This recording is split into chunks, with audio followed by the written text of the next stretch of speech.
ভারতীয় সেনাবাহিনীর বীরত্বকে সম্মান জানিয়ে এবং ধন্যবাদ জানিয়ে মঙ্গলবার বৃষ্টি ভেজা বিকেলে ধনপুর বিধানসভার অন্তর্গত কাঠালিয়া বাণিজ্যিক এলাকায় এক বিশাল তিরঙ্গা র্যালির আয়োজন করা হয়।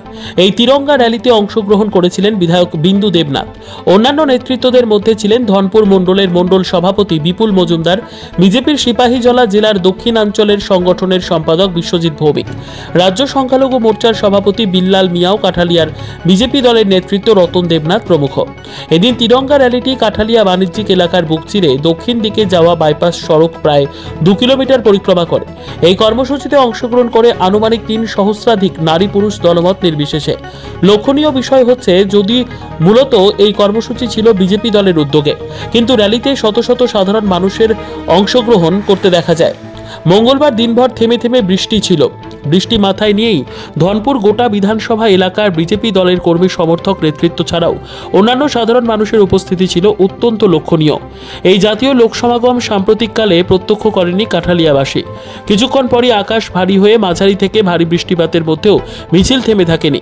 স্লোগান ছিল পাকিস্তান নিপাত যাক। জম্মু কাশ্মীরের পহেলগাঁওয়ে পাকিস্তানি মদতপুষ্ট জঙ্গিরা যেভাবে নিরীহ নিরপরাধ পর্যটকদের হত্যা করেছে, তার প্রতিশোধ নিতে ভারতীয় সেনাবাহিনীর বীর জওয়ানরা সিঁদুর অপারেশনের মাধ্যমে পাকিস্তানকে সঠিক জবাব দিয়ে বুঝিয়ে দিয়েছে যে ভারতের দিকে যদি কেউ আঙুল তোলার দুঃসাহস করে, তাহলে ভারতীয় সেনাবাহিনী ঠিক এইভাবেই জবাব দিতে প্রস্তুত রয়েছে। এমনটাই সংবাদকর্মীকে কাছে দিয়ে বিধায়ক বিন্দু দেবনাথ সহ আরও অনেকেই দাঁড়িয়ে এমনটাই উক্তি করলেন। প্রোগ্রামটা কি? ভারতের পেহেলগামে আমাদের পার্শ্ববর্তী রাষ্ট্র পাকিস্তানের যে বর্বরচিত হামলা, পাশাপাশি বর্বরচিত যে সন্ত্রাসবাদীদের যে হামলার কারণে পর্যটকরা নিহত হয়েছে, তার প্রতিবাদে অপারেশন সিন্দুরের সাফল্য কামনা করে আমরা সবাই আজকে এখানে একত্রিত হয়ে আমাদের তিরঙ্গা যাত্রা সামিল হয়েছি।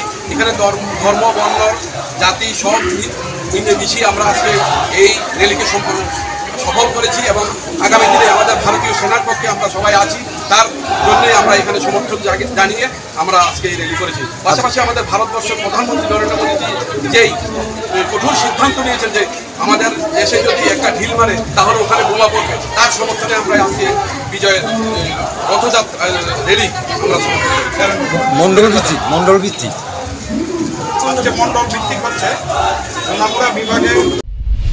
নিজস্ব প্রতিনিধির রিপোর্ট, দুরন্ত টিভি।